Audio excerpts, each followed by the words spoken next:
ጤና ይስጥልን የተከበራችሁ የህብር ሬዲዮ አድማጮች፣ የዕለቱን የህብር ሬዲዮ ዜናዎችን እናሰማችኋለን። ዜናው የምናሰማችሁን የሀብታሙ አሰፋና ታምሩ ገዳንን። በቅድሚያ አርዕስተ ዜና።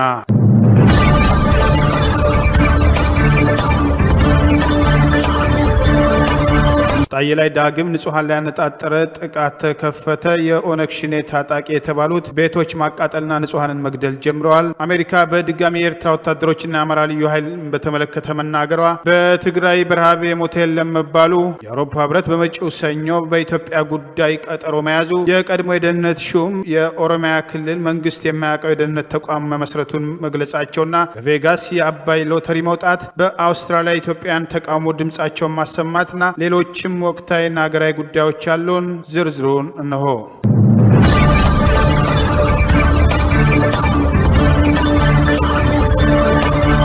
በኦሮሚያ ብልጽግና ይደገፋሉ የሚባሉት የኦነግ ሸኔ ታጣቂዎች አጣዬ ላይ ዳግም ጥቃት ሰነዘሩ። ንጹሃን እየተገደሉ ቤቶች እየተቃጠሉ ነው። መንግስት ሊደርስልን አልቻለም የሚል ነዋሪዎች ብቻ ሳይሆን የአስተዳደር ሰዎች ጭምር ጥሪ በማቅረብ ላይ ናቸው። በአማራ ክልል ሰሜን ሸዋ አጣዬ ከአማራ ክልል የኦሮሚያ ብሔረሰብ ዞን የመጡ በኦነግ ሸኔ ስም የሚጠሩ ታጣቂዎች በከፍተኛ መሳሪያ በቡድንና የግል መሳሪያ ታጥቀው ከተማዋ ላይ ከርቀትና ከቅርብ እየተኮሱ እያቃጠሉ ነው። ሴቶችና ህጻናትን ጨምሮ ነዋሪዎች እየተገደሉ የቀሩትም እየተሰደዱ መሆኑ ከስፍራው ማምሻውን የደረሰን መረጃ ይገልጻል። ዛሬ በተከታታይ በሶስት አቅጣጫ ወደ አጣዬ ከተማ የገቡት ታጣቂዎች በቀጥታ ንጹሃን ላይ የተኮሱ ከፍተኛ ጉዳት ከማድረስ አልፈው በያዙት ከባድ መሳሪያ ቤቶችና የተለያዩ የንግድ ተቋማትን ዳግም ማቃጠል ጀምረዋል። የፌዴራል ክልል መንግስት አለመድረሱንና ነዋሪዎች እየሸሹ መሆኑ ጭምር አቶ ታደሰ ገብረ ጻዲቅ የሰሜን ሸዋ ዞን አስተዳዳሪ ለመገናኛ ብዙሃን ገልጸዋል። በሰሜን ዞን አጣዬና አካባቢው የተፈጠረው የታጣቂዎች ጥቃት በድጋሚ ማገርሸቱን አረጋግጠው የሰሜን ሸዋ ዞን ዋና አስተዳዳሪው እንደገለጹት ዛሬ ሶስተኛ ቀኑን የያዘው የታጣቂዎች ጥቃት ቁጥራቸው ቀላል የማይባል ዜጎችን ህይወት ማሳለፉን አረጋግጠዋል። የተረፉትም ህይወታቸውን ለማዳን ከተማዋን ለቀው እየወጡ መሆኑን አረጋግጠው መንግስት አስቸኳይ እርምጃ ወስዶ ኃይል ካልመደበ ችግሩ ከዚህም በላይ ይከፋል ያሉት አስተዳዳሪው ከአቅም በላይ ሆኖብናል ሲሉ ለህዝብ ይፋ አድርገዋል። ታጣቂዎች የተደራጁ መሆናቸውን ገልጸው የአጣዬና አካባቢዋ ነዋሪዎችም መንግስት በቂ ኃይል ያሰማራልን ሲሉ ያቀረቡት ጥያቄ ሊሰማ አልቻለም ሲሉ አረጋግጠዋል። ነዋሪዎች እንዳሉት ሰዎች ላይ ጥቃት እየተፈጸመ ነው፣ ቤቶች ወድመዋል፣ ታጣቂዎች በተደራጀ መልኩ በመኪና እንደሚመጡ ጭምር ገልጸዋል። በአጣዬ ላይ ከትላንት በስቲያ ሌሊት በተመሳይ ጥቃት ተፈጽሞ በስፍራው ባሉ ጥቂት የመከላከያ ሰራዊት አባላትና የአማራ ልዩ ኃይል ተመልሰው የተመከቱ ቢሆንም መንግስትም ሆነ ክልሉ በጉዳዩ ላይ የሰጠው ማብራሪያ አልነበረም። ዛሬ ከአጣዬ አልፎ በተለያዩ የሰሜን ሸዋ አካባቢዎች ከዚህ ቀደም እንደነበረው በሸዋሮቢት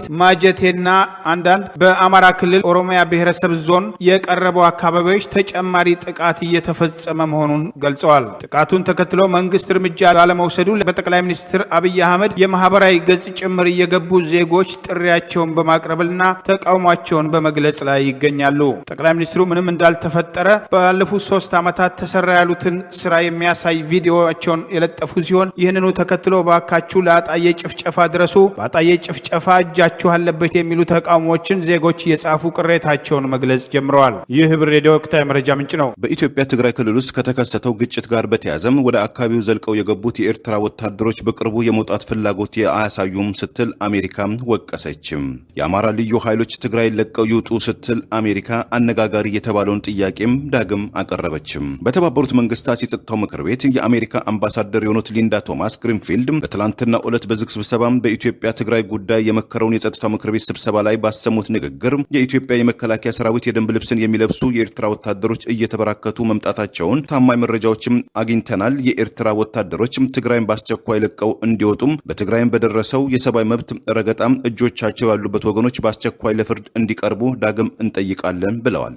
አሜሪካዊቷ ዲፕሎማት ሊንዳ ቶማስ በመቀጠልም በአካባቢው የሚታዩት ግጭቶች በአስቸኳይ እንዲቆሙ የኢትዮጵያ መንግስት ፖለቲካዊ መፍትሄም እንዲያፈላልግ የሰብአዊ አገልግሎት በሮችም ያለ አንዳች ገደብ መስተጓጎል እንዲከፈቱ በአካባቢው ለተፈጸመው እጅግ ዘግናኝ የሰብአዊ መብት እና ጾታዊ ትንኮሳዎችም ገለልተኛና ዓለም አቀፋዊ ማጣራት እንዲካሄድ እንጠይቃለን ብለዋል። የአሜሪካው የውጭ ጉዳይ ሚኒስትር አንቶኒ ብሊንከን ቀደም ሲል አውጥተውት በነበረው መግለጫ ላይ እንደ ኤርትራ ወታደሮች ሁሉ የአማራ ክልል ልዩ ኃይሎችም የትግራይ ክልልን ለቀው ይውጡ ማለታቸውን ተከትሎ በኢትዮጵያ መንግስትና በትውልደ ኢትዮጵያኖችና በኢትዮጵያኖች በኩል ከፍተኛ ተቃውሞና በአንድ አገር ውስጥ ጣልቃ የመግባት ሙከራ ነው በማለት በማለትም ተቃውሞውን ማሰማታቸው ተከትሎ የአማራ ልዩ ኃይሎች የሚለውን ጉዳይ ከአሜሪካኖቹና ከሸሪኮቻቸው በኩል የቀረበ ቢሆንም አምባሳደር ሊንዳ ቶማስ ግሪንፊልድ አነጋጋሪና አከራካሪው ጉዳይን በአዲስ መልክም አንስተውታል። በትላንትናው ዕለት ለጸጥታው ምክር ቤት እማኝነት የሰጡትም የዓለም አቀፉ የሰብአዊ አገልግሎትም ሹም ማርክ ሎዌክም እስከ አሁን ድረስ የኤርትራ ወታደሮች ከትግራይ ክልል ስለመውጣታቸው ማረጋገጫ አላገኘንም፣ የሰብአዊ ቀውሱ ግን ተበራክቷልም ብለዋል።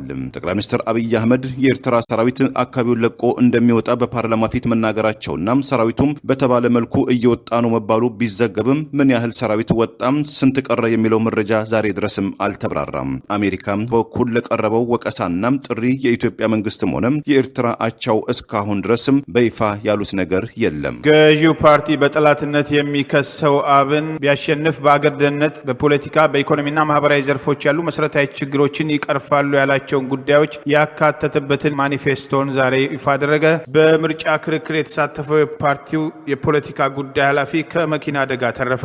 የአማራ ብሔራዊ ንቅናቄ አብን ዛሬ በአዲስ አበባ ራዲሰን ሆቴል በመጪው ሀገራዊ ምርጫ አማራ በአማራነቱ ተደራጅቶ ሀቀኛ ወኪሎቹን የሚመርጥበት የመጀመሪያው አማራዊ ምርጫ ነው ያለ ሲሆን በዚህ ምርጫ ቢያሸንፍ ለሀገርና ለሕዝብ ሊሰራቸው ያቀዳቸውን ጉዳዮች ያካተተ ባለ 220 ገጽ ማኒፌስቶን ይፋ አድርጓል። ማኒፌስቶን ዛሬ ሚያዝያ 8 2013 ዓ.ም በአዲስ አበባ በራዲሰን ብሉ ሆቴል ለሕዝብ ይፋ ያስተዋወቀ ሲሆን በዚህ የማስተዋወቂያ ዝግጅት ላይ ለመሳተፍ ገዢው ፓርቲ ሲገፋው በቆየው በፖለቲካ ፓርቲዎች ክርክር ላይ አብን በመወከል ሲሳተፍ የነበረው የአብን የፖለቲካ ጉዳይ ኃላፊ አቶ ክርስቲያን ታደለ በጠዋቱ የአብን ማኒፌስቶ ፕሮግራም ለማስተዋወቅ ወደ ራዲሰን ብሉ ሆቴል ሲገባ ከአስደንጋጭ የመኪና አደጋ መትረፉን ገልጿል። በንብረት እንጂ በሰው ላይ ጉዳት ባለመድረሱ ከደረሰብን አደጋ ይልቅ የደረሰልንን ፈጣሪ እናመሰግናለን ሲል ስለ አደጋው ዝርዝር መግለጫ ሳይሰጥ ጽፏል። አብን በዛሬው ማኒፌስቶ ማስተዋወቂያው ላይ ለህዝባችን ብሎም ለሀገራችን ልሰራቸው ያሰብኳቸው በማለት በዝርዝር የማኒፌስቶውን ዋና ዋና ጉዳዮች አብራርቷል። አብን ከተመሰረተ አጭር ጊዜ ቢሆንም አገርና ህዝብን መታደግ የቻሉ የፖለቲካ አቋሞችን ሲወስድ መቆየቱን የገለጸው የአብን ሊቀመንበር አቶ በለጠ ሞላ በበኩሉ ንቅናቄው በቀጣዩ ምርጫ የሚወዳደረው ለማጀብ ሳይሆን ለአሸናፊነት በመሆኑ ዛሬም የቀጠለውን የህዝባችንን ሰቆቃና የሀገራችንን ችግሮች በመለየት በዘላቂነት መፍታት የሚያስችሉና እንደ ህዝብ አሸናፊ የሚያደርጉና ወደፊት የሚያራምዱ አማራጭ ሀሳቦችን ማቅረቡን ተናግረዋል። በተመሳሳይ የአብን ምክትል ሊቀመንበር አቶ ዩሱፍ ኢብራሂም በበኩሉ ማኒፌስቶ አብን በመጪው ምርጫ ቢመረጥ ለቀጣይ 5 ዓመታት በስራ ላይ የሚውልና የገባውን ቃል ኪዳን ካልተገበረ ተጠያቂ የሚሆኑበት መሆኑን ጠቅሶ ህዝባችንና ሀገራችን ተጠቃሚ የሚያደርጉ ፖሊሲዎችና ስትራቴጂዎች የተነደፉበት ሰነድ መሆኑንም አመልክቷል። የፖለቲካ ጉዳይ ኃላፊው አቶ ክርስቲያን ታደለ በዚሁ ማኒፌስቶ ዝግጅት ላይ ከመኪና አደጋው በኋላ ተገኝቶ እንደገለጸው ጠንካራና አሳታፊ የዲሞክራሲያዊ ስርዓት በመገንባት በህዝብና በመንግስት መካከል መተማመን እንዲፈጠር፣ ማንነት ተኮር ጭፍጨፋዎች እንዲቆሙ፣ ፍትህ እንዲሰፍን፣ ግልጽ፣ ተጠያቂ፣ ብቁና ለህዝብ የቆመ አስተዳደር እንዲዘረጋ፣ አካታችና ዘለቄታዊ ልማትና እድገት እንዲኖር፣ ድህነትና ስራ አጥነትን ለመቀነስ የዜጎች የህይወት ደረጃ እንዲሻሻል፣ ጠንካራና ተደራሽ ቁሳዊ ማህበራዊ በእውቀት በስነ ምግባርና ቁሳዊና ማህበራዊ መሰረተ ልማት እንዲዘረጋ፣ ኪነ ጥበብ፣ ሳይንስና ቴክኖሎጂ እንዲስፋፋ፣ ወጣቱ ትውልድ በእውቀት በስነ ምግባርና በስፖርት እንዲታነጽ፣ ጾታዊ መድሎ እንዲወገድ፣ ዜጎች በሀገሪቱ ሁሉም አካባቢዎች በነጻነት ተንቀሳቅሰው እንዲሰሩ ዋስትና እንዲኖራቸው አብን እንደሚሰራ ገልጿል። የአብን ማኒፌስቶ በ3 ክፍሎች የተከፋፈለ ሲሆን የመጀመሪያው ክፍል በሀገሪቱ የሚስተዋሉ ፖለቲካዊ፣ ኢኮኖሚያዊና ማህበራዊ ችግሮች የሚተነተንበት፣ ሁለተኛው ክፍል ለችግሮቹ መፍትሄ አቅጣጫዎችን የያዘ ሲሆን ሶስተኛው ክፍል አብን በምርጫው ካሸነፈ ሊተገብራቸው ያሰባቸውን የፖሊሲ አቅጣጫዎችና ማጠቃለያና የምርጫ ቃል ኪዳን የተቀመጠበት መሆኑም ተመልክተዋል። ይህ ህብር ሬዲዮ ወቅታዊ መረጃ ምንጭ ነው። የአውሮፓ ህብረትና የተባበሩት መንግስታት በኢትዮጵያ ወቅታዊ ጉዳይ መከሩ። ህብረቱ በመጪው ሳምንት በኢትዮጵያን በተመለከተ ይመክራል ተብሎ ይጠበቃል። በአውሮፓ ህብረትም የውጭ ጉዳይና የደህንነት ፖሊሲ ከፍተኛ ሹም የሆኑት ጆሴፍ ቦሬል በወቅታዊ የኢትዮጵያ የሰላምና የሰብአዊ መብት ይዞታ ዙሪያም ከተባበሩት መንግስታት ዋና ጸሐፊው አንቶኒ ጉተሬሽ ጋር መወያየታቸውንና ውይይታቸውም ጤናማ እንደነበረም ቦሬል በወዳጆ የትስስር ገጻቸው ላይ አጋርተዋል። የውይይቱ አውድ ጤናማ እንደነበረ የተናገሩት አውሮፓዊው ዲፕሎማት ጆሴፍ ቦሬል ከኢትዮጵያም በተጨማሪ በሶማሊያም በሊቢያና በማይንማር ወይም በበርማ ዙሪያ መወያየታቸውን በመልእክታቸው ላይም አስፍረውታል። ይህ በዚህ እንዳለ የአውሮፓ ህብረት የውጭ ጉዳይ ሚኒስትሮች በመጪው ሰኞም በኢትዮጵያ ጉዳይ በተለይ በትግራይ ክልል ውስጥ ወቅታዊ ሁኔታ ዙሪያ ለመምከርና ችግሮቹንም ከቁጥጥር ውጭ ሳይወጡ እንዴት መቀረፍ እንደሚቻል የጆሴፍ ቦሬል ጽህፈት ቤትም ጥሪ አቅርቧል። የአውሮፓ ህብረት በዚህ ውይይቱ ላይ በቅርቡ ወደ ኢትዮጵያ ትግራይ ተጉዘው ግምገማ ያደረጉት የህብረቱ ልዩ ልዑክ የሆኑት ፊንላንዳዊው የውጭ ጉዳይ ሚኒስትር ፔካ ሃቬስቶም የጉብኝታቸውን ግኝትንም መሆናቸውንም ያሳውቁታል ተብሎ ይጠበቃል። በትግራይ ክልል ውስጥ ከመጓዛቸው በፊትም ቀደም ባለው ጊዜ ወደ ጎረቤት ሱዳን ተጉዘው የነበሩት ሀቪስቶ የትግራይ ሁኔታም ከቁጥጥር ውጪ የሆነ ይመስላል የሚል መግለጫ ማውጣታቸውንና የኢትዮጵያ መንግስትም ቁጣውን መግለጹ አይዘነጋም። አሁንም ቢሆን ከትግራይ ክልል የኤርትራ ወታደሮችም ስለመውጣታቸው የተረጋገጠ ነገር የለም የሚል መልእክት ያስተላለፉት ሀቪስቶ ሰኞ ዕለት ይዘውት የሚቀርቡት ሪፖርትም ለህብረቱ ቀጣይ የአቋም እርምጃ ግባት ሊሆነው ይችላልም ተብሎ ተገምቷል። የኢትዮጵያ መንግስት የማያውቀው የደህንነት መዋቅር በኦሮሚያ ክልል መመስረቱ ተገለጸ። በአማራ ክልል የሚደረጉትን ጥቃቶች አስቀድሞ መረጃ የሚሰበስበው ይህ አካል መሆኑ ተመልክቷል። የኢትዮጵያ መንግስት በመንግስትነት ከሚያውቀው የደህንነት መስሪያ ቤት ውጪ በሀገሪቱ 2 የደህንነት እንቅስቃሴ የሚያደርጉና የደህንነት መዋቅር ያላቸው የራሳቸው አደረጃጀት ያላቸው መዋቅሮች እንደነበሩና እነዚህም በህወሓት የሚመራው የደህንነት መዋቅርና በጠቅላይ ሚኒስትር አብይ አህመድ በሚመሩት የኦሮሚያ ብልጽግና ቀደም ሲል በነበረው ኦህዴድ የሚመራ የደህንነት መዋቅር ሲሆን በተለይ ይሄ መዋቅር ጠቅላይ ሚኒስትር አብይ አህመድ ስልጣን ከያዙ ጀምሮ በከፍተኛ ደረጃ ተጠናክሮ አሰልጥኖ ያስመረቃቸውን የደህንነት አባላቱን መንግስት የማያውቃቸው የደህንነት ሰዎችን በአማራ ክልል የተለያዩ አካባቢዎች በማሰማራት መረጃ በመሰብሰብ ሰሞኑን ባጣየና በሌሎችም የሰሜን ሸዋ አካባቢዎች የሚደረጉ ጥቃቶች ሆን ተብለው አስቀድመው በጥናት ላይ የተመሰረተ የታጠቁ ኃይሎችም በጠቅላይ ሚኒስትሩ የተደራጀው የኦነግ ሽኔ ኃይል መሆናቸውን የቀድሞ የደህንነት ባለስልጣን ገለጹ። አቶ አያሌው መንገሻ የቀድሞ የአማራ ክልል የኦሮሚያና ቤንሻንጉል ክልል የአገር ውስጥ ደህንነት ጉዳይ ኃላፊ ሆነው የሰሩ ሲሆን ከህብር ሬዲዮ ጋር በመተከል ጋምቤላና በተለይም በአጣየና በሌሎችም አካባቢዎች ያለውን የወቅቱን ሁኔታ በተመለከተ የሚፈጸሙ ድርጊቶችን ከሌተል ጀነራል አስራት ዲኔሮ ጋር ተያይዘው የሚነሱ ጉዳዮችን ሀገሪቱን ምርጫና ተያያዥ ጉዳዮች አስመልክተው ከህብር ሬዲዮ ጋር አዲስ ቃለ መጠይቅ ያደረጉ ሲሆን በዚህ ቃለ መጠይቅ ዝርዝር መረጃዎችን አብራርተዋል። አቶ አያሌው መንገሻ በአሁኑ ወቅት ያለው የኢትዮጵያ መንግስት አስተዳደር በተለይም በአማራ ላይ የሚፈጽመውን ብሔር ተኮር ጭፍጨፋ ዋና ዓላማና የተቋቋመውን የህገወጥ ደህንነት አባላት ዝርዝር መረጃዎችን ገልጸዋል። ሌተል ጀነራል አስራት ዲኔሮ ያላቸው ተልዕኮ ምንድነው? በወታደራዊ ደህንነት ውስጥ የነበራቸው ሚናና ተያያዥ ጉዳዮችን አቶ አያሌው መንገሻ በስፋት አንስተው አብራርተዋል። የአማራ ልዩ ኃይል በትግራይ የነበረውን ተሳትፎ በአሁኑ ወቅት ህወሓት አስቀድሞ አደራጅቷቸዋል የሚባሉትና ህወሓት ተደመሰ ከተባለ በኋላ የቅማንት ታጣቂዎች በመከላከያ ሰራዊቱና በአማራ ልዩ ኃይል ላይ በተቀነባበረ ሁኔታ የጀመሩትን ማጥቃትን በተመለከተ ያለውን ዝርዝር መረጃ አጋርተዋል። ከአቶ አያሌው መንገሻ የቀድሞ የደህንነት ሹም ጋር ያደረግነውን አዲስ ቃለ መጠይቅ በነገው ዕለት ይዘን እንቀርባለን። ይህ ህብር ሬዲዮ የወቅታዊ መረጃ ምንጭ ነው። በትግራይ ክልል ዜጎች በረሃብ እየሞቱ ነው መባሉን መንግስት አስተባበለ። የቀድሞ የትግራይ ሃውስ ሚዲያ ጋዜጠኛና የአይጋ ፎረም ዋና አዘጋጅም በቁጥጥር ስር መዋላቸው ተገለጸ። በትግራይ ክልል ውስጥ ከ150 በላይ ዜጎች በረሃብ ሞቱ ተብሎ ሰሞኑን የተናፈሰ ወሬ ሐሰተኛ ነው ሲል የብሔራዊ አደጋ ስጋት አመራር ኮሚሽን አስተባበለ። የኮሚሽኑ ዋና ኃላፊ የሆኑት አቶ ምትኩ ካሳም በሰጡት መግለጫ በክልሉ የሚቀርበው የሰብአዊ ድጋፍ በተጠናከረ መልኩ እየተካሄደ ይገኛል፣ በረሃብ የሞተም አንድም ወገን የለም በማለት በክልሉ 1.8 ሚሊዮን ዜጎች በልማትም ሴፍቲኔት ፕሮግራም ድጋፍ ቅድመ ግጭቱ ሲደረግላቸው እንደነበረም አውስተዋል።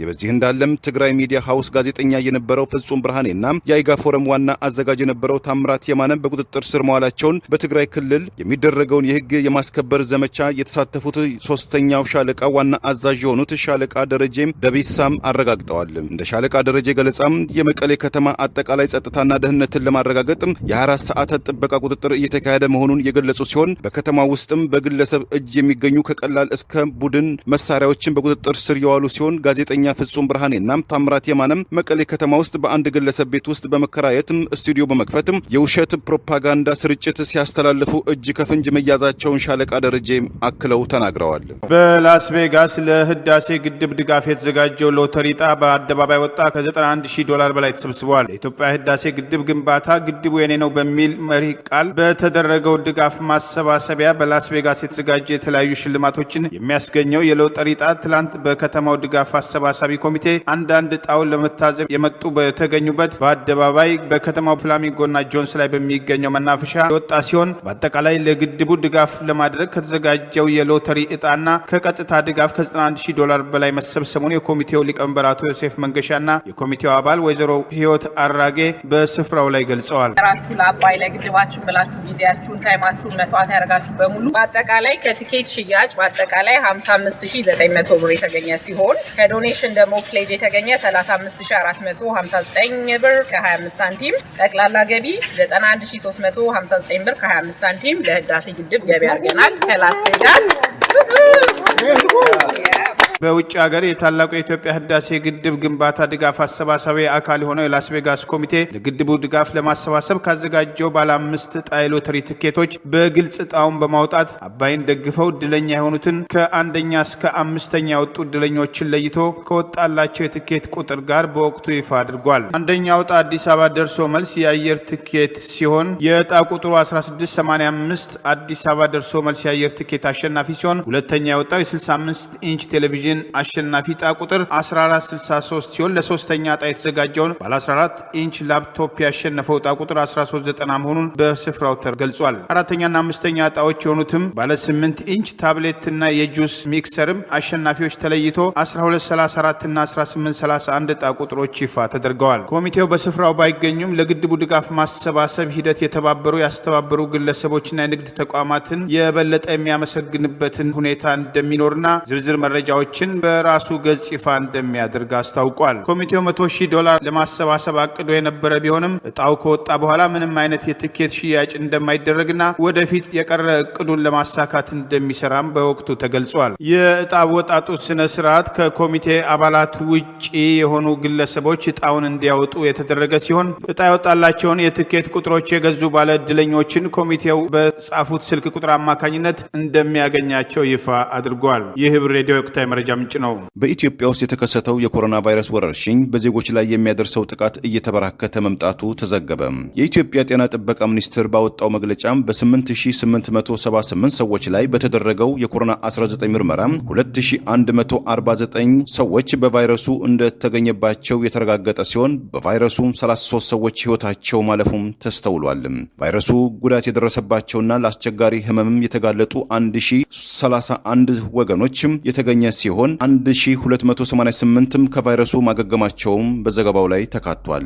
በአጠቃላይ በ2,478,471 ሰዎች ላይ በተደረገው ምርመራ የአጠቃላይ ታማሚዎች ቁጥር ወደ 236,554 የደረሰ ሲሆን በአጠቃላይ ህይወታቸው ያለፈው ወገኖች ቁጥርም 3285 መመዝገቡና ቫይረሱም ሙሉ በሙሉ የለቀቃቸው ወገኖችም ቁጥር ወደ 57388 እና ከቫይረሱም ያገገሙ ታማሚዎችም ቁጥር 175879 ተመዝግበዋል። ይህ በዚህ እንዳለም 110 ሚሊዮን የሚጠጋ ህዝብ ያላት ኢትዮጵያ ወደ 2 ሚሊዮን የሚጠጋ የኮቪድ መከላከያ ክትባትም ብልቃጥ ብታገኝም ኢትዮጵያን ጨምሮ በርካታ የመሰለ የአፍሪካ አገራት ዜጎቻቸው የመጀመሪያ ዙር ክትባት ቢሰጣቸውም ቀጣዩ ክትባት መቼ እንደሚመጣ የአፍሪካ የበሽታዎች ቁጥጥርና መከላከያ ኃላፊ የሆኑት ጆን ናጊዜንግ በትላንትናው ዕለትም ለጋዜጠኞች በተናገሩት መግለጫው ላይ ጉዳዩ ገና አሳሳቢና አጠራጣሪ ነው ብለዋል።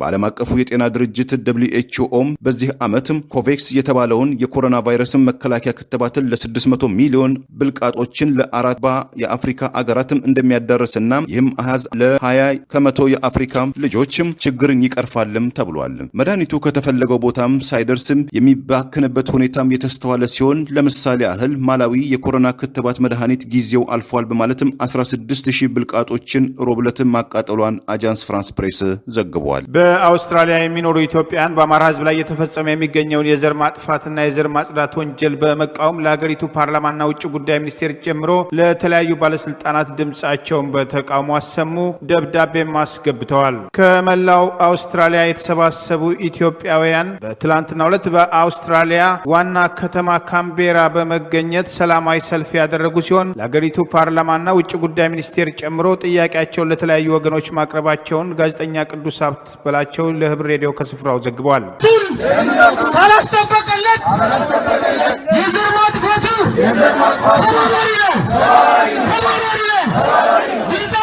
ድምጻችን ይሰማ፣ የሀገራችን ሞት ይሰማ፣ ስደቱ ይሰማ፣ መፈናቀሉ ይሰማ። በመላው አውስትራሊያ የሚገኙ የኢትዮጵያ ኮሚኒቲ በህብረት የመሰረቱት በአውስትራሊያ የኢትዮጵያ ማህበረሰብ ማህበራት ምክር ቤት ዋነኛ አስተባባሪነት በተጠራው በዚሁ የተቃውሞ ሰልፍ ላይ ከመላው አውስትራሊያ የተሰባሰቡ ኢትዮጵያውያን ተወላጆች በአውስትራሊያ ፓርላማ ፊት ለፊት ሆነው በከፍተኛ ስሜት ተቃውሟቸውን አሰምተዋል። በአማራ ህዝብ ላይ እየደረሰ ስለሚገኘው የዘር ማጥፋት በቂ ግንዛቤ ለማስጨበጥ ለአውስትራሊያ ፓርላማ፣ ለውጭ ጉዳይ፣ ለአውሮፓ ህብረት እንዲሁም ለሌሎች ዓለም አቀፍ ድርጅቶች አስቀድሞ የተዘጋጀ ደብዳቤ እንዲደርሳቸው መደረጉን የጠቀሰው ጋዜጠኛ ቅዱስ ሀብት በላቸው በተለይም ከአውስትራሊያ ውጭ ጉዳይ ጽህፈት ቤት የአፍሪካ ጉዳይ ኃላፊዎች ጋር ከተሰላፊው ተወካዮች ጋር በቢሮአቸው ሰፊ ውይይት ማድረጋቸውን ጠቅሶ ዘግበዋል። የኢትዮጵያ ማህበረሰብ ማህበራት ምክር ቤት ባወጣው የአቋም መግለጫም በኢትዮጵያ እየተፈጸመ ያለውን የዘር ጭፍጨፋ በማውገዝ በጠቅላይ ሚኒስትር አብይ አህመድ የሚመራው መንግስት በአማራ ህዝብና በኢትዮጵያ ኦርቶዶክስ ተዋሕዶ እምነት ተከታዮች ላይ የተፈጸመ ያለው የዘር ማጥፋትና ማጽዳት ይቆም ዘንድ መፍትሄ ለማበጀት ፍላጎትም ሆነ ብቃት እንደሌለው በግልጽ የታየበት ነው ሲል ጠቅሷል። የኦሮሞ ብልጽግና ብቻ ሳይሆን በአስፈጻሚነት የተሰለፈው የአማራ ብልጽግና የተሰኘው ብአዴንም ቢሆን የኦሮሞ ጽንፈኞች በአማራ ላይ እየፈጸሙ ላለው የዘር ማጥፋት ዘመቻ በግልጽ እውቅና የሰጠ ይመስላል ያለው ይሄው የአቋም መግለጫ የኢትዮጵያ አውስትራሊያን ምክር ቤት አክሎም ጠቅላይ ሚኒስትር አብይም ቢሆኑ በፖለቲካ ሽግግር ወቅት እንደዚህ ያለ የፖለቲካ ክስተት ሊከሰት ይችላል የሚል ስልታዊ ምላሽና ከለላ ከመስጠት አልፈው ያለማቋረጥ እየፈሰ ያለውን የንጹሃን ደም ለማስቆም መፍትሄ ማበጀት አይደለም እውቅና ለመስጠት እንኳን ሲፈልጉ አልታየም ሲል በቅሬታ አንስቷል። የምክር ቤቱ ምክትል ሊቀመንበር ኢንጂነር አንተነህ ሽፈራው ለሰልፈኞች እንደገለጹት ይህን አይነት ዝግጅት በአማራ ህዝብ ላይ እየተፈጸመ ያለው ግድያና ማሳደድ እስኪቆም ድረስ ወደፊትም ተጠናክሮ የሚቀጥል መሆኑን ጠቅሰው በመላው ዓለም ከሚገኙ ጭፍጨፋው አሳስቧቸው ድምጻቸውን እያሰሙ ካሉ ኢትዮጵያውያን ጋር በጥምረት አብሮ ለመስራት እንቅስቃሴ መጀመሩንም ጨምረው ይፋ ማድረጋቸውን ጋዜጠኛ ቅዱስ ሀብት በላቸው ከስፍራው ዘግበዋል። መገደላችን የጅምላ ቀብሩ፣ የህፃናት ሞት፣ የእህቶቻችን መደፈር፣ የእናቶቻችን መገደል፣ ጩኸታችን ስቶፕ the genocide of the Amara people. Stop killing our people. ድምጻችን ይሰማ። ይህ ህብር ሬዲዮ የወቅታዊ መረጃ ምንጭ ነው። ህዝቡ የመከላከያ ያለ ይላል። ጀነራሉ ሰሞኑን ለደረሰባቸው ወቀሳ ተዘዋዋሪ ምላሽ ሰጡ።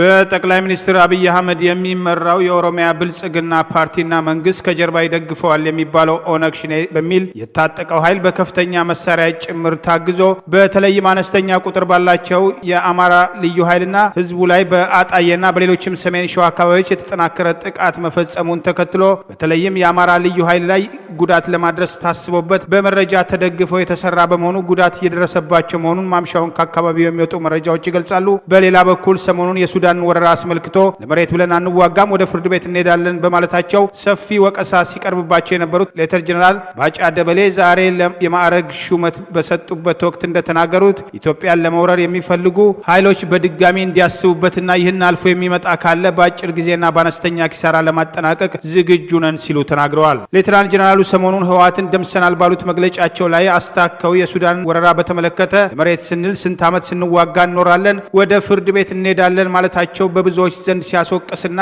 የጠቅላይ ሚኒስትር አብይ አህመድ አስተዳደር አስቀድሞ መሬቱን በስምምነት ለሱዳን ሰጥቷል በሚል የሱዳን ሽግግር ምክር ቤት ዋና መሪ የሆኑት ጀነራል ቡርሃን ሲናገሩ የነበሩትን የሚያረጋግጥ አድርገው አንዳንዶች ሲያቀርቡት ተስተውለዋል።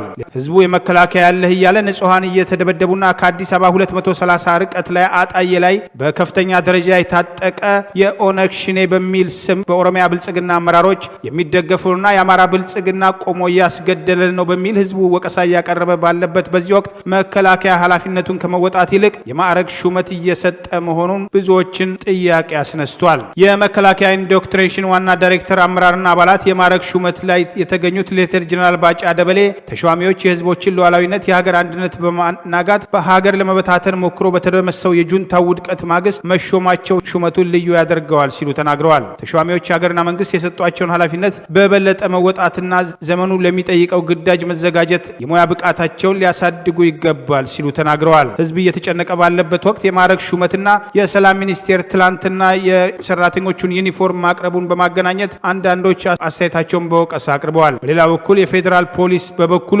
በአካባቢው ተገኝቶ ሰላምና ደህንነት ከማስከበር ይልቅ መጪውን ምርጫ በተመለከተ በሰላማዊ መንገድ እንዲጠናቀቅ እየሰራው ነው ሲል ዛሬ መግለጫ አውጥቷል። ንጹሃን እየተገደሉ በታጣቂዎች በዚህ ደረጃ ህዝብ እየተሸበረ ስለ የትኛው ምርጫ ነው የሚወራው የሚል ወቀሳ መቅረብ ጀምረዋል። ጠቅላይ ሚኒስትሩ በማህበራዊ ገጻቸው መንግስት በአጣዬ ሰሞኑን በተከታታይ የተከፈተውን ጥቃት በተመለከተ እስካሁን በይፋ የሰጠው መግለጫ የለም። የአማራ ክልል አስተዳደር ጉዳዩን ለመመከት ተገቢውን ኃላፊነት አልተወጣም በሚል ወቀሳ እየተቀረበበት ይገኛል። ይህ ህብር ሬዲዮ ወቅታዊ መረጃ ምንጭ ነው። የታዋቂቷ ትውልደ ኢትዮጵያዊቷም የኢንቨስትመንት ኩባንያ ኩባንያ የፈጠራና የፋሽን ተቋም ዋና ስራ አስኪያጅ ሮዚና ንጉሴ ባለቤት የሆነው የሙዚቃ አቀንቃኙና ቱጃሩ አኮን በምስራቅ አፍሪካ ውስጥ ኢንቨስትመንት በመጀመሩ ተቃውሞ ገጠመው። አኮን ግን አጭር ምላሽ ሰጥቷል።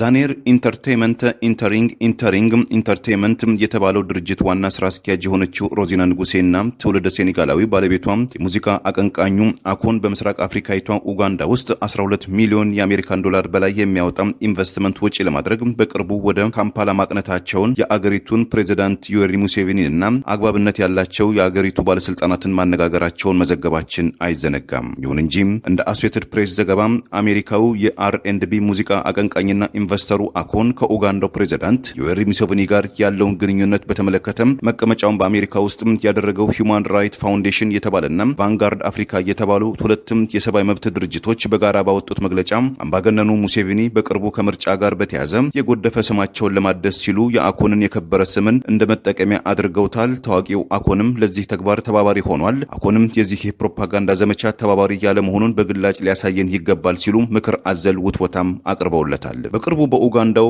ቆይታው በወታደራዊ ሄሊኮፕተር ከፕሬዝዳንት ሙሴቪኒ ገጠራማ የከብቶች ማደለቢያ ስፍራ ድረስ በመጓዝ ከባለቤቱ ከሮዚና ጋር በመሆን ፕሬዝዳንት ዩዌሪ ሙሴቪኒ ጋር ቢዝነስ ተኮር ውይይት ያደረገው አኮን በአፍሪካ መሪዎች ተርታም ስልጣናቸውን ሙጥኝ በማለትም ለዲሞክራሲ ጭላንጭል ባለመስጠት በአምባገነናዊ አመራራቸው ከ3 አስርት ዓመታት በላይ በመዝለቅም ዛሬም አለው ከሚሉትም ፕሬዝዳንት ሙሴቪኒ ጋር በመተባበሩም ቅሬታ ይሰማው እንደሆነም ከኡጋንዳው ኤንቢሲ ቴሌቪዥን ጋር በቅርቡ ጥያቄ የቀረበለት አኮን በእውነቱ እንደዚህ አይነት ነገር አያስጨንቀኝም፣ ምክንያቱም የዲሞክራሲ ስርዓት እንደየአገሩ ስለሚለያይና ሁሉም አገራትም ለዲሞክራሲ ተብለው ባለመፈጠራቸው ነው ያለው አኮን ህዝቡ የሚያስፈልገውን ነገርን እየተመለከትን ከመንግስት ጋር እንሰራለን ያሉኝ ባለሀብቶችም አሉ በማለትም የቀረበበትን የሰብአዊ መብትም ተኮር ክስን ውድቅ አድርጎታል።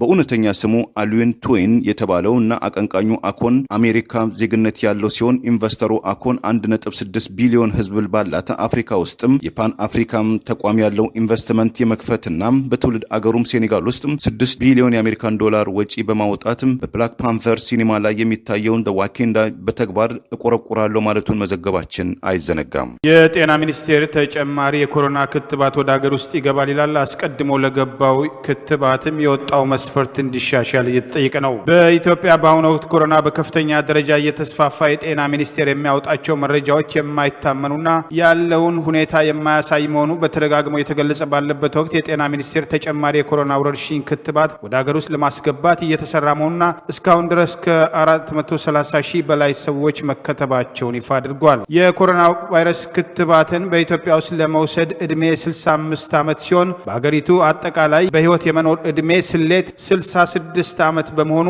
ይህ ሁኔታ ተሻሽሎ ወደ 50 ዓመት ዝቅ እስካላለ ድረስ የሚፈለጉትን ዜጎች ከኮሮና ወረርሽኝ ለመከላከል ክትባቱ እንደማይረዳ ተደጋግሞ እየተገለጸ ይገኛል። ይህ ሁኔታ እንዲሻሻል ለጤና ጥበቃ የሐኪሞች ቡድን ጭምር ጥያቄ ማቅረቡን የሚገልጹት የህብር ሬዲዮ ምንጮች እስካሁን ድረስ ጤና ሚኒስቴር ይህንን መመሪያ ባለማሻሻሉ 65 ዓመትና ከዛ በላይ ለሆኑት ብቻ እንደሚሰጥ ታውቋል። ይህ በእንዲህ እንዳለ የጤና ሚኒስቴር ዶክተር ሊያ ታደሰ ዛሬ በወቅታዊ የኮሮና ወረርሽኝ ጉዳይ ላይ ለመገናኛ ብዙሃን ባለሙያዎች በሰጡት ጋዜጣዊ መግለጫ የኮሮና ወረርሽኝ ክትባቱ በሀገሪቱ መስጠት ከተጀመረበት ከመጋቢት 4 ጀምሮ እስካሁን ባለው ጊዜ 430 ሺህ በላይ የሚሆኑ የሚመለከታቸው የህብረተሰብ ክፍሎች የተከተቡ መሆናቸውን ጠቅሰው ተጨማሪ ክትባት ወደ ሀገር ለማስገባት እየሰራን ነው ሲሉ ተናግረዋል። ከቅርብ ጊዜ ወዲህ የቫይረሱ ስርጭት በከፍተኛ ደረጃ መጨመሩን የጠቆሙት ሚኒስትሯ የመከላከያ መንገዶች ላይ ተግባራዊነታቸውን ለማረጋገጥ ክትትል መጀመሩንም ጠቅሰዋል። የበሽታው መስፋፋት ለመቆጣጠር ከሚደረገው ጥረት ጎን ለጎን የጤና ተቋማት አቅም ለማሳደግ አስፈላጊ የሆኑ ግብዓቶች እንዲሟላቸው የተለያዩ ስራዎች መከናወናቸውን ዶክተር ሊያ ጨምረው ገልጸዋል። ከተለያዩ የሀገሪቱ አካባቢዎች የህክምና ባለሙያዎች በቂ የሆነ የህክምና መከላከያ እየቀረበ ባለመሆኑ ችግር ላይ ከመሆናቸው አልፎ በተለይም የኦክሲጅን እጥረት በሀገሪቱ በመከሰቱ የመተንፈስ እርዳታ የሚያስፈልጋቸው በሽተኞች በአሁኑ ወቅት አይናችን እያየ ህይወታቸው እንዲያልፍ ሆኗል የሚል ቅሬታ በመቅረብ ላይ ይገኛሉ። በህክምና ሙያ የሰለጠኑ እና ተመርቀው ስራ የሚፈልጉ ሐኪሞች ቁጥር እየጨመረ በመሄዱ ዛሬም ስራ ላይ አለመሆናቸውን መንግስት ለጉዳዩ ትኩረት በመስጠት በጀት እጥረት የለም ከሚለው አልፎ በብሔር ክልሉ ሐኪሞችን ክልላችሁ ይቅጠራችሁ ከሚለው አሰራር ካልወጣ በስተቀር አሁን ያለው የሀገሪቱ ጤና ሁኔታ በከፍተኛ ደረጃ ሊባባስና የኮሮና ወረርሽኙም ጥቃት ሊያየል ይችላል የሚል አስተያየት እየተሰጠ ይገኛል። በቅርቡ ለሐኪሞች በወጣ የስራ ማስታወቂያ አዲስ አበባ ውስጥ ብቻ ከ1600 በላይ የሚሆኑ በህክምና ሙያ የተመረቁ ዶክተሮች ለ20 ክፍት የስራ ቦታ ላይ ማመልከታቸው መነጋገሪያ መሆኑ ይታወሳል። ይህ ህብር ሬዲዮ ወቅታዊ መረጃ ምንጭ ነው። የሰብአዊ መብት ኮሚሽን ከሀገር እንዳይወጡ የከለከለውት የለም ያላቸው አቶ ልደቱ አያሌው ፓስፖርት ተቀምቶ እስካሁን አለመመለሱ ታወቀ። በኢትዮጵያ ፖለቲካ ውስጥ ረጅም ጊዜ በአወዛጋቢነት ጭምር ስማቸው የሚነሳው ፖለቲከኛው አቶ ልደቱ አያሌው የኢትዮጵያ ሰብአዊ መብት ኮሚሽን የደህንነት መስሪያ ቤቱን ጠቅሶ ከሀገር እንዳይወጡ የደህንነት መስሪያ ቤቱ ክልከላ አላደረገም የሚል ደብዳቤ መጻፉን ተከትሎ በትላንትናው ዕለት ወደ አሜሪካ ለሕክምና ሲወጡ ለሶስተኛ ጊዜ ክልከላ የተደረገባቸው ሲሆን ከክልከላው አልፎ ፓስፖርታቸውና ሌሎች ሰነዶቻቸው ተቀምተው ዛሬም ድረስ እንዳልተመለሰላቸው ታወቀ። ማምሻውን ከአዲስ አበባ ማረጋገጥ እንደተቻለው የተቀማው የአቶ ልደቱ ፓስፖርት እንዳልተመለሰላቸው የመጨረሻውን ፍተሻ አልፈው ሻንጣቸው ከሄደ በኋላ የፍርድ ቤት እግድ ስላለብህ አትሄድም ተብሎ መመለሳቸውን ይሄው መረጃ ይጠቅሳል። አቶ ልደቱ አያሌው የኢትዮጵያ ሰብአዊ መብት ኮሚሽን የደህንነት መስሪያ ቤቱ ከሀገር እንዳልወጣ አድርጎኛል፣ በፍርድ ቤት ነጻ ተብያል የሚል አቤቱታቸውን መሰረት አድርጎ በአቶ ተመስገን ጥሩነህ ለሚመራው ለጠቅላይ ሚኒስትር አብይ አህመድ አስተዳደር የደህንነት መስሪያ ቤት ጥያቄ ቢያቀርብም ለሰብአዊ መብት ኮሚሽን የደህንነት መስሪያ ቤቱ በሰጠው መረጃ እኔ ከሀገር እንዳይወጡ አልከለከልኩም ማለቱ ይታወሳል። የፍርድ ቤት እግድ እንደሌለባቸው ያስረዱት አቶ ልደቱ አያሌው አውሮፕላን ላይ ተሳፍረው የነበረ ሻንጣቸው ወርዶ ከሌሊቱ 6 ሰዓት ወደ ቤታቸው ቢመለሱም ፓስፖርታቸው ግን እንዳልተመለሰላቸው የደረሰባቸው በደል ለሕክምና እንዳይጓዙ በመከልከላቸው ድርጊቱን የሞት ፍርድ ሲሉ መግለጻቸውን በአካባቢ የነበሩ እማኞች ገልጸዋል። አቶ ልደቱ አያሌው አስቀድሞ በመሃድ ከዚያም የኢትዮጵያ ዲሞክራሲክ ፓርቲ ኢዴፓን ከመሰረቱትና ከመሩት ተቃዋሚዎች አንዱ ሲሆኑ በቅንጅቱ ጊዜ ጉልህ ሚና ከነበረባቸው ፖለቲከኞችና ኋላም በመከፋፈሉ ስማቸው በከፍተኛ ደረጃ ይነሳ የነበረና በቅንጅቱ ወቅት የተፈጠረውን መከፋፈል ዋና ተጠያቂ ማን ነው በሚለው ላይ ከፕሮፌሰር ብርሃኑ ነጋ ጋር በተደጋጋሚ በአደባባይ እንከራከር ሲሉ ጥያቄ ማቅረባቸው ይታወሳል። አቶ ልደቱ አያሌው ፖለቲካ በቃኝ ካሉ በኋላ በኦሮሚያ ክልል በከፍተኛ ፍርድ ቤትና ጠቅላይ ፍርድ ቤት የነበሩባቸው ክሶች በሙሉ ነፃ መባላቸውን ጠቅሰን መዘገባችን ይታወሳል። ይህ ህብር ሬዲዮ ወቅታዊ መረጃ ምንጭ ነው። ለዛሬ ያሉን ዜናዎች እነዚህ ናቸው። ዜናውን ስታደምጡ ለቆያችሁ የህብር ሬዲዮ ቤተሰቦችና አድማጮች ምስጋናችን ይድረሳችሁ። የህብር ሬዲዮ ኦፊሻል የዩቲዩብ ቻናላችንን ሰብስክራይብ ያላደረጋችሁ ሰብስክራይብ በማድረግ በተጨማሪም የደውል ምልክቱን በመጫን የህብር ሬዲዮ ቤተሰብ እንድትቀላቀሉ በአክብሮት እንጋብዛለን። በድጋሚ እናመሰግናለን። ጤና ይስጥልን።